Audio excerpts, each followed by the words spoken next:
First of all, thank you for partnering with us in promotion of the economic freedom in the Arab world.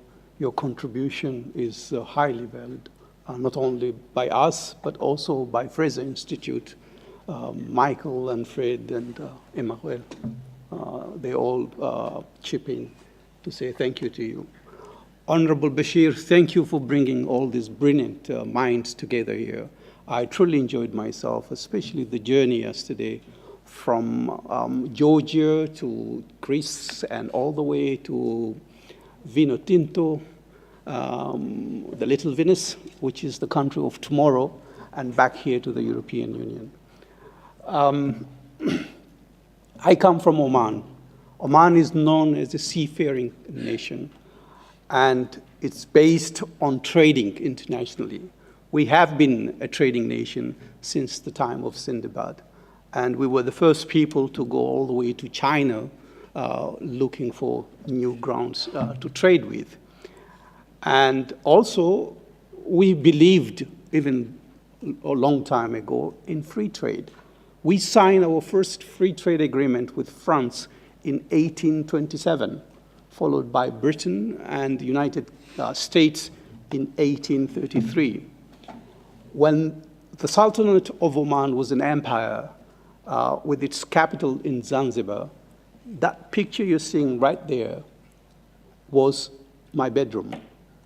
And that light there that you see, that was my source of light while I was there. I have lived through pure capitalism system and also through pure communist system. I used to be a guerrilla fighter for Frelimo in Mozambique and in Tanzania.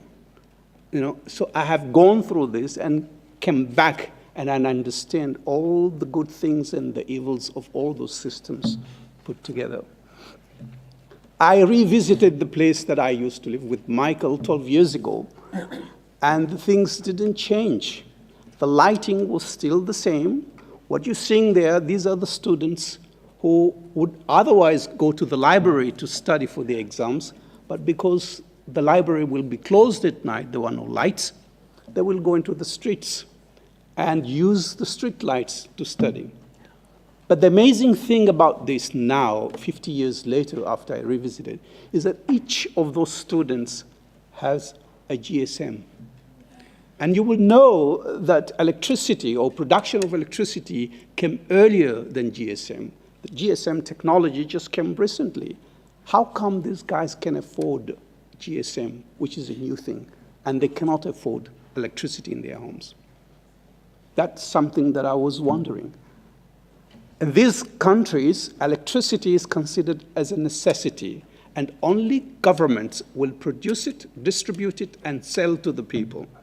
Good luck if the government has the funds. If they don't, you go to the streets.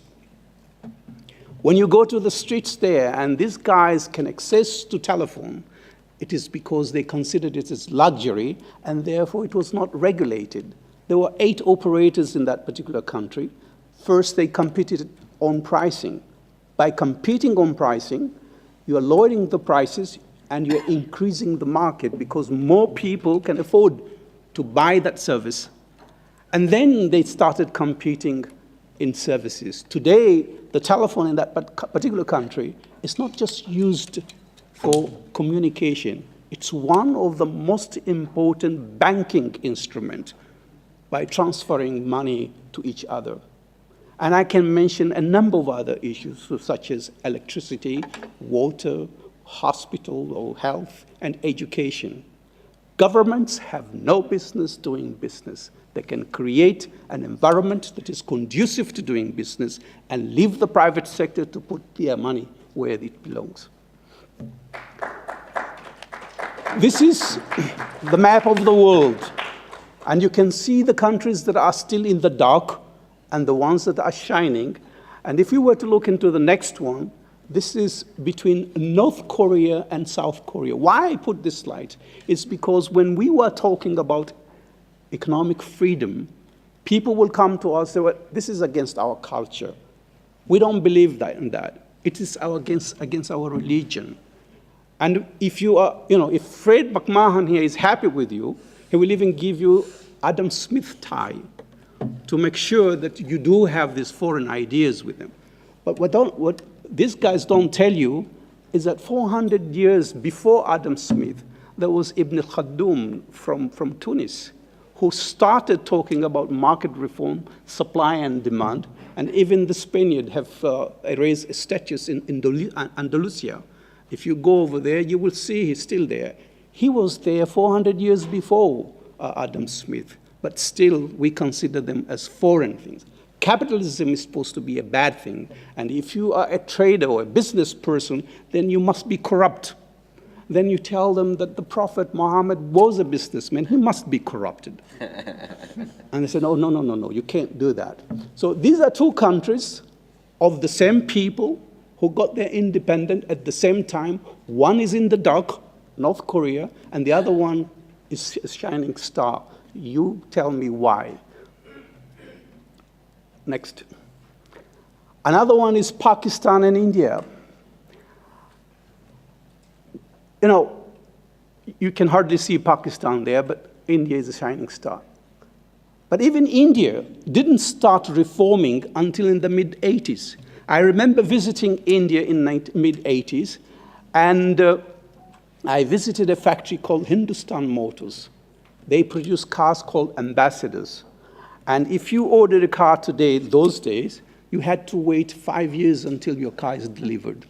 And once it is delivered, the first 6 months, nothing makes noise except the horn. After that, everything makes noise except the horn.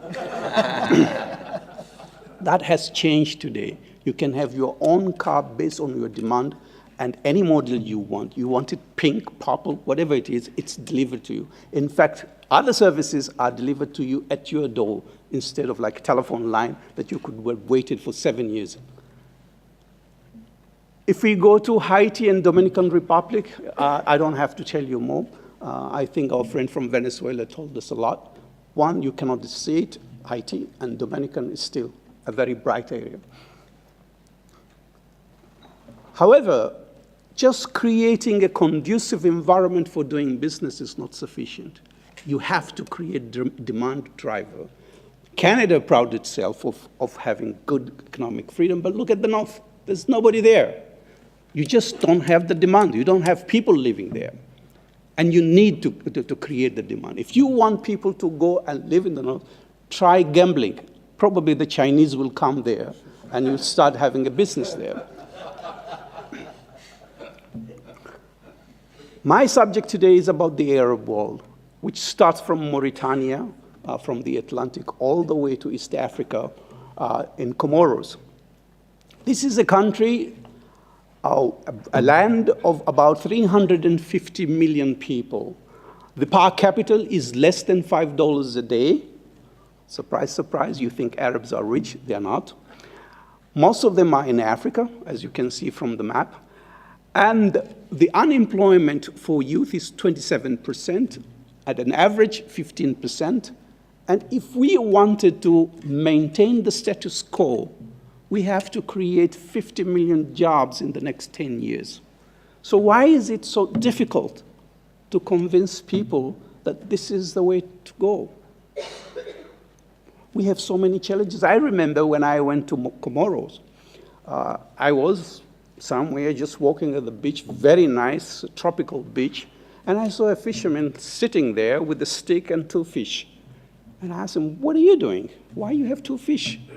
He said, I have 1 fish, I'm going to sell it in the market and buy green bananas, and another fish, I'm going to fry it and eat my green bananas with it. So why don't you want to go there and fish and get more money and buy a bigger boat? I said, what for?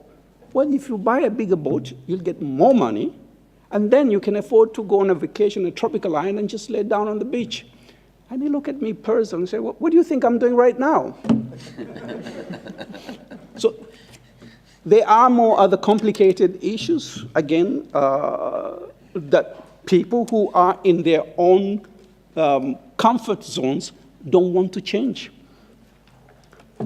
Now, what are the formulas that we recommend? Number one is investment in people. You cannot have a society that is competitive if the people are not educated. And don't tell me that it's not in our religion, because the very first word of the Quran is Iqra, which means read, recite. That's the very first word. So investment in people, not in men. If you educate a man, you have educated an individual. But if you educate a woman, you have educated the whole society.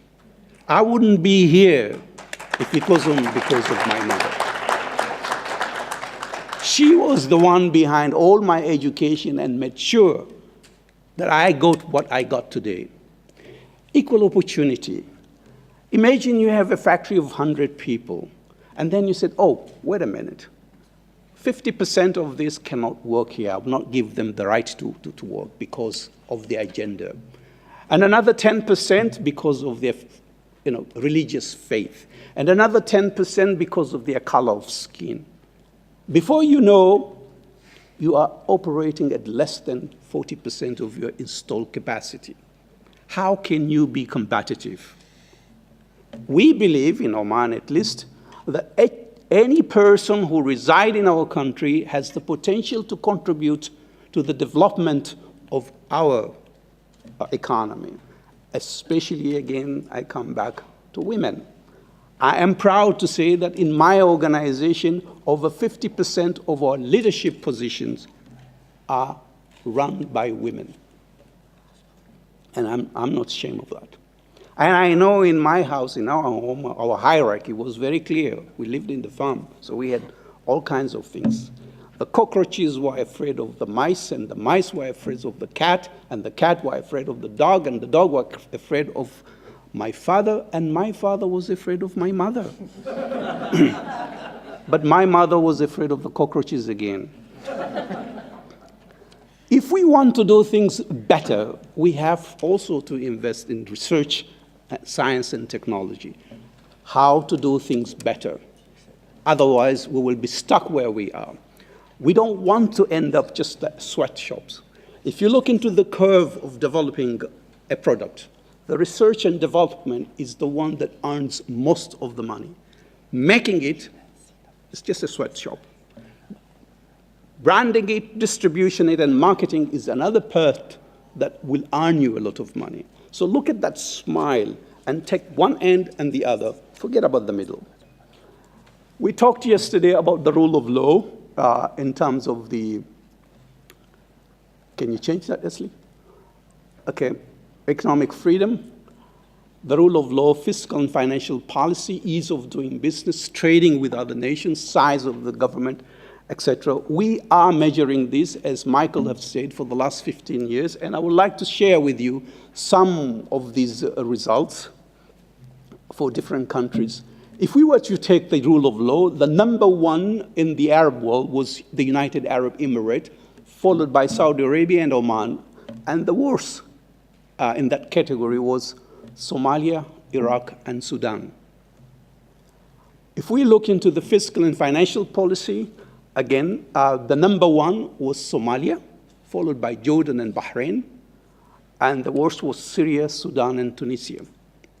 Those are the top three, and the other are the bottom three. I must say, historically, there was a time when Somalia did not have a government for 15 years. This is the time that Somalia registered the most growth. So if you want to return economic growth, form a government. Okay, the ease of doing business. Again, it's divided between credit, labor, and business. If we look into the credit, Lebanon is number one, followed by Palestinian territories, Oman, and the worst from the bottom is Libya, Syria, and Iraq. And if you look into labor regulation, United Arab Emirates is number one, followed by Bahrain and Jordan, and the worst is Morocco, Algeria, and Sudan.